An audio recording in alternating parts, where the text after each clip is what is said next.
이 구약의 심판은요, 신약의 심판과 달라요. 이게 예수님이 계시고 안 계시고의 차이가 이게 엄청나게 다른 거죠. 그러니까 구약에 있는 사람들은 예수를 기다리고 있는 사람들이고, 우리는 예수를 보고 들은 사람들이에요. 그러니까 예수가 있고 없고가 심판의 차이가 있어요. 근데 이거를 이해하지 못하면 여전히 우리가 죄 때문에 똑같이 이 구약에 있는 사람들과 같이 저주 가운데 있다라고 생각을 하는 거예요.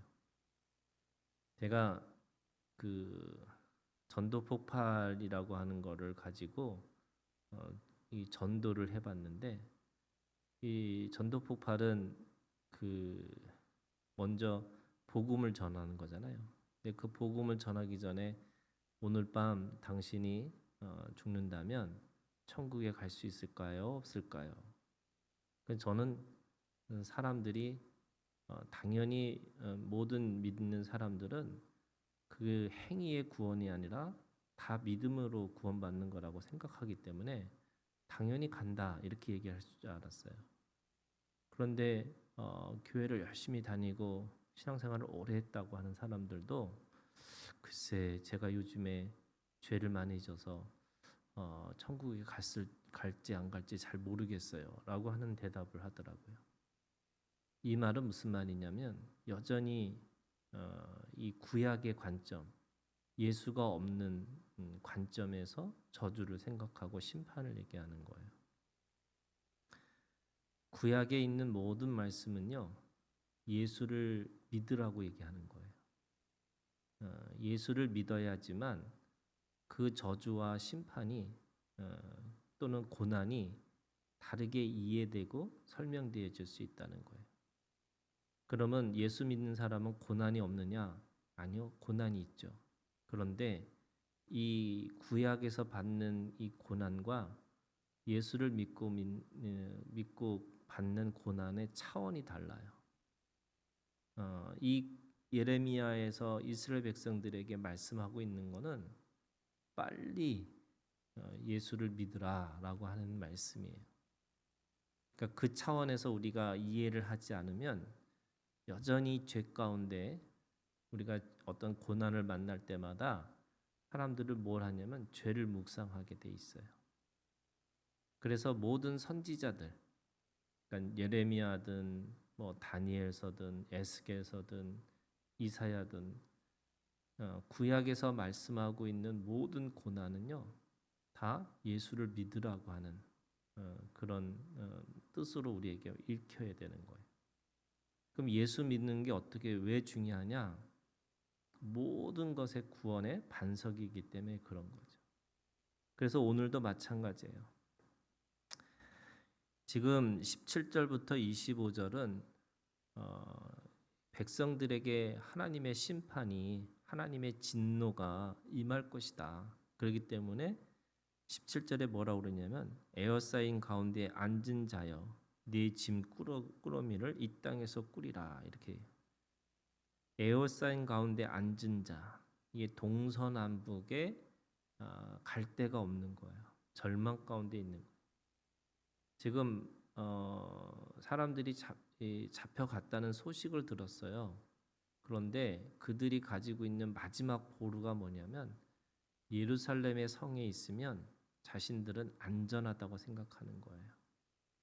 그렇기 때문에 그 안전하다는 생각 때문에 뭐 하느냐? 하나님을 믿는 것보다 오히려 사람들이 가지고 있는 지혜와 사람들이 가지고 있는 힘과 사람들이 가지고 있는 물질을 의지하고 사는 거죠. 근데 그거 가지고는 안 된다는 거예요. 그래서 뭐 하라 그러냐면 짐꾸러미를 이 땅에서 꾸리라는 게 뭐냐면 빨리 짐 싸가지고 도망가라는 거예요. 그러니까 그곳이 안전한 곳이 아니라는 거예요. 이스라엘이라고 하는 나라가 망해도 예루살렘은 안 망할 거야라고 하는 사람들, 그러니까 마지막 희망, 마지막 보루라고 생각하는 그거조차도 희망이 없는 거예요. 근데 그것이 희망이 없다라는 거를 빨리 깨달으면 깨달을수록 예수를 믿는 거죠. 예수라는 이름이 구원자예요. 대속자예요. 또 나에게서 마지막 유일한 희망이에요. 그러니까 나로부터 오는 구원이 아니라 하나님으로부터 오는 구원이 예수예요. 그래서 하나님으로부터 오는 구원을 내가 바라고 살아야 되는 거예요. 내가 그 구원을 이룰 수 있다. 내가 뭔가 나를 스스로 안전할 수 있다. 이게 착각하지 말라는 거죠. 그래서 여호와께서 18절에 여호와께서 이와 같이 말씀하시되 보라 내가 이 땅에 사는 자를 이번에는 내던질 것이다. 반드시 그들을 심판하실 거라는 거예요. 그들을 괴롭게 하여 깨닫게 하리라 하는 이유가 뭐예요? 깨달음이죠. 근데 그 깨달음이라는 게 뭐냐면 예수를 믿게 하려고 하는 거예요. 우리가 이 히브리서 13장에 있는 말씀에 보면 믿음의 선진들이 나와요. 그들은 예수를 본 적이 없어요. 그런데 예수를 기다리는 믿음을 갖게 됐어요. 그러니까 나중에 예수님이 오시고 나서 그들의 믿음이 옳다고 우리를 통해서 증거한다는 거예요. 그래서 믿음의 선진들, 구약에 있는 사람들 가운데서도 예수를 앞당겨서 믿은 사람들이 있다는 거예요.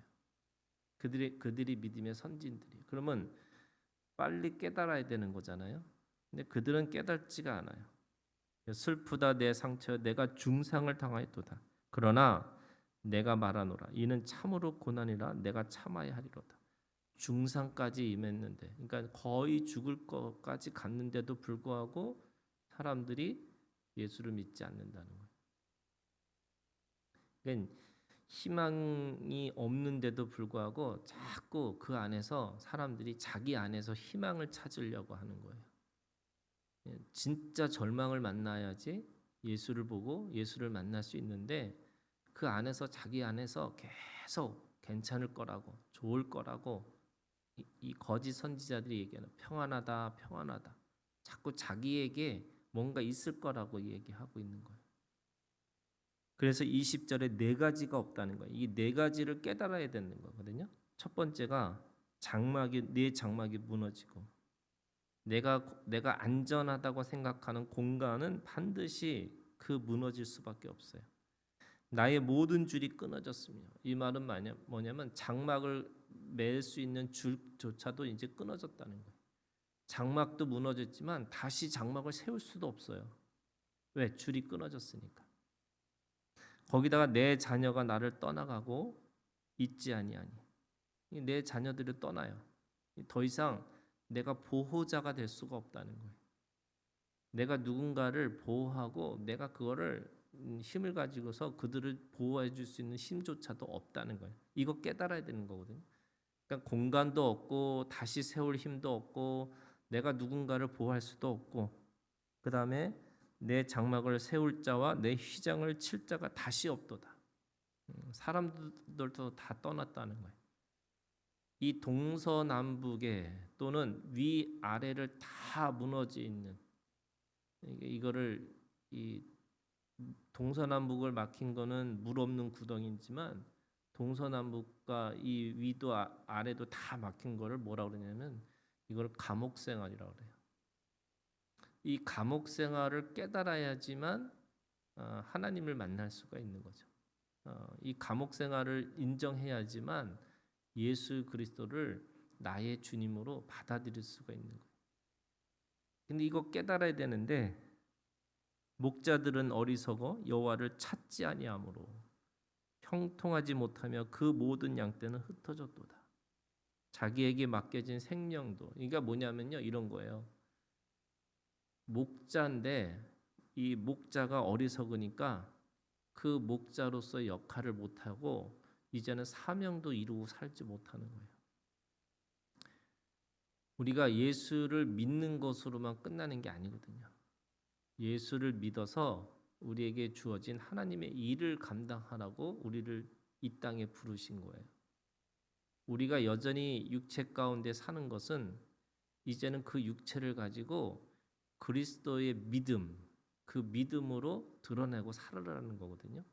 그런데 여전히 이 동서남북 위아래 다 막히는 이 상황 속에서도 사명은커녕 자기에게 맡겨진 생명을 돌보는 거는커녕 자기 생명 하나조차도 보존할 수 없는 그런 상황 속에서 허우적거리고 사는 거예요. 이거를 바울은 뭐라 그러냐면 오라 공고한 자다 이렇게 얘기해요. 영은 마음은 원이지만 내 육신이 말이 듣지 않는 거예요. 그러니까 하나님은 아는 것처럼 생각하는데 하나님의 체질로 살지 못하는 거고, 내가 하나님을 믿는 것처럼 생각하는데 하나님을 믿지 않고 여전히 자기 스스로 자기를 믿고 살아가는 거죠. 우리가 10장에서 얘기했잖아요. 이스라엘 백성들이 믿는 게 뭐냐면 자기 지혜, 자기 힘, 그리고 자기 물질인 거예요. 자기 부예요. 요 세 가지를 자기 거에 여전히 뭔가 희망이 있다고 생각하고 여기에 내가 뭔가가 그래도 조금은 나아지지 않을까? 뭐 이런 생각하고 살아가는 거죠.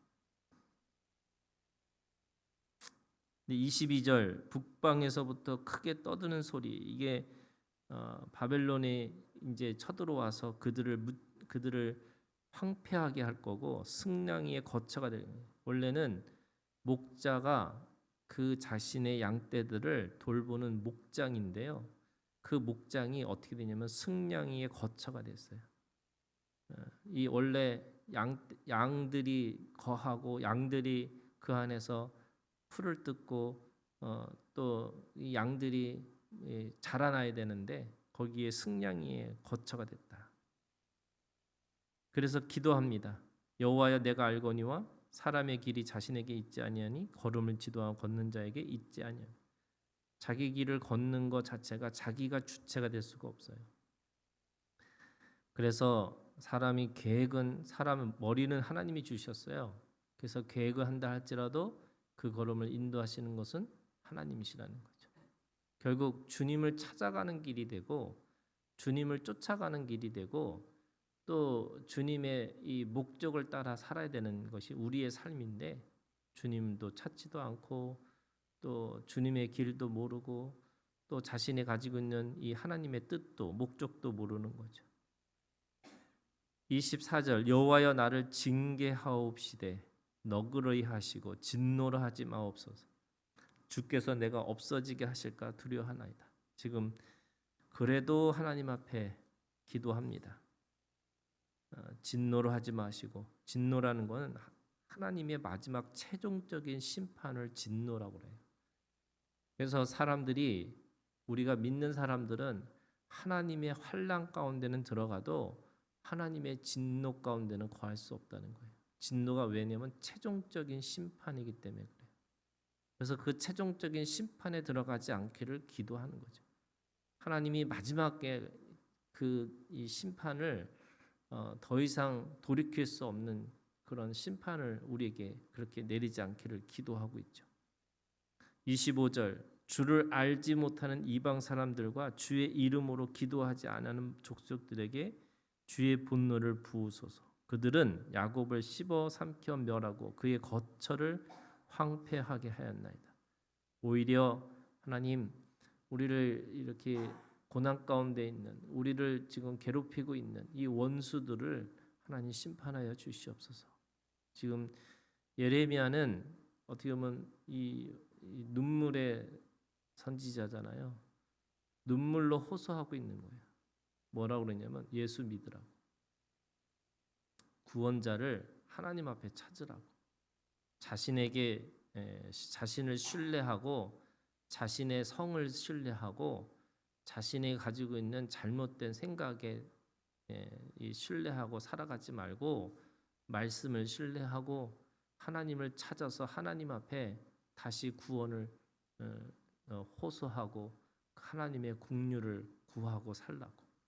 그것이 오늘 진정한 우리의 삶의 시작이고 또 영원한 생명의 시작인 것이라고 이렇게 말씀하고 있는 거죠. 오늘도 우리가 주님 안에서 죄를 묵상하는 것이 아니라 예수를 묵상하고 살아가는 오늘 하루가 되기를 주님의 이름으로 축원합니다. 주기도문으로 마치겠습니다. 하늘에